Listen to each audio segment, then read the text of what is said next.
ಅಕ್ರಮ ಚಿನ್ನ ಸಾಗಾಣೆ ಕೇಸ್ನಲ್ಲಿ ಬಂಧನ ಆಗಿರುವಂತಹ ರನ್ಯಾ ರಾವ್ಗೆ ಇಡಿ ಶಾಕ್ ಅನ್ನು ಕೊಟ್ಟಿದೆ. ಆಕೆಗೆ ಸಂಬಂಧಪಟ್ಟಂತಹ 34 ಕೋಟಿ ರೂಪಾಯಿ ಮೌಲ್ಯದ ಆಸ್ತಿಯನ್ನ ಮುಟ್ಟುಗೋಲು ಹಾಕಿಕೊಂಡಿದೆ. ಈ ಕುರಿತ ಒಂದು ಡೀಟೇಲ್ ರಿಪೋರ್ಟ್ ಇಲ್ಲಿದೆ.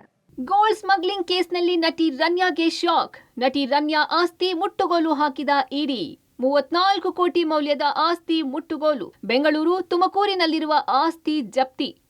ಅಕ್ರಮ ಚಿನ್ನ ಸಾಗಾಣೆ ಕೇಸ್ನಲ್ಲಿ ಜೈಲು ಸೇರಿರುವ ಕನ್ನಡದ ನಟಿ ರನ್ಯಾ ರಾವ್ಗೆ ಇಡಿ ಶಾಕ್ ಕೊಟ್ಟಿದೆ. ನಟಿ ರನ್ಯಾಗೆ ಸಂಬಂಧಿಸಿದ ಆಸ್ತಿಯನ್ನ ಇಡಿ ಮುಟ್ಟುಗೋಲು ಹಾಕಿಕೊಂಡಿದೆ. ಬೆಂಗಳೂರು ಹಾಗೂ ತುಮಕೂರಿನಲ್ಲಿ ಇರುವ ಆಸ್ತಿ ಸೇರಿದಂತೆ ಒಟ್ಟು 34.12 ಕೋಟಿ ಮೌಲ್ಯದ ಆಸ್ತಿ ಮುಟ್ಟುಗೋಲು ಹಾಕಿಕೊಂಡಿದೆ ಇಡಿ. ಮನೆ, ಫ್ಲಾಟ್, ಕೃಷಿ ಭೂಮಿ, ಇಂಡಸ್ಟ್ರಿಯಲ್ ಭೂಮಿಯನ್ನ ಜಪ್ತಿ ಮಾಡಿಕೊಂಡಿದೆ. ನಟಿ ರನ್ಯಾ ರಾವ್ಗೆ ಸಂಬಂಧಿಸಿದ ಯಾವೆಲ್ಲ ಆಸ್ತಿಗಳನ್ನ ಮುಟ್ಟುಗೋಲು ಹಾಕಿಕೊಳ್ಳಲಾಗಿದೆ ಅಂತ ನೋಡೋದಾದ್ರೆ, ರನ್ಯಾ ಆಸ್ತಿ ಮುಟ್ಟುಗೋಲು.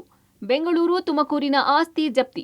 ಬೆಂಗಳೂರಿನ ವಿಕ್ಟೋರಿಯಾ ಲೇಔಟ್ ಮನೆ, ಬೆಂಗಳೂರಿನ ಅರ್ಕಾವತಿ ಲೇಔಟ್ನ ಫ್ಲಾಟ್, ಶಿರಾದಲ್ಲಿ ಕೋಟಿ ಮೌಲ್ಯದ ಇಂಡಸ್ಟ್ರಿಯಲ್ ಭೂಮಿ, ಆನೇಕಲ್ನಲ್ಲಿರುವ ಕೃಷಿ ಭೂಮಿ, ಒಟ್ಟು 34.12 ಕೋಟಿ ಮೌಲ್ಯದ ಆಸ್ತಿ ಜಪ್ತಿ.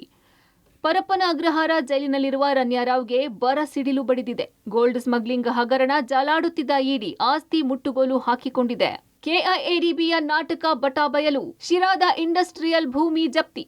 ಈ ಮಧ್ಯೆ ಕೆಐಎಡಿಬಿಯ ನಾಟಕವನ್ನ ಇಡಿ ಅಧಿಕಾರಿಗಳು ಬಯಲಿಗೆಳೆದಿದ್ದಾರೆ. ನಟಿ ರನ್ಯಾ ರಾವ್ಗೆ ಭೂಮಿ ಮಂಜೂರು ಮಾಡಿಲ್ಲ. ಆಕೆಗೆ ಜಮೀನು ಮಂಜೂರಾದರೂ ಹಣ ಕಟ್ಟಿರಲಿಲ್ಲ. ಹೀಗಾಗಿ ಜಮೀನನ್ನು ಹಿಂಪಡೆಯಲಾಯಿತು ಅಂತ ಕೆಐಎಡಿಬಿ ಪ್ರಕರಣದಿಂದ ತಪ್ಪಿಸಿಕೊಳ್ಳುವ ಪ್ರಯತ್ನ ಮಾಡಿತ್ತು. ಆದರೆ ಇಡಿ ಆಸ್ತಿ ಮುಟ್ಟುಗೋಲು ಹಾಕಿಕೊಳ್ಳುವಾಗ ವಿವಾದಿತ ಜಮೀನನ್ನ ಸೇರಿ ಮುಟ್ಟುಗೋಲು ಹಾಕಿಕೊಂಡಿದ್ದಾರೆ.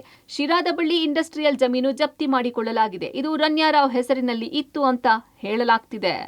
Crime bureau, public TV, Bengaluru.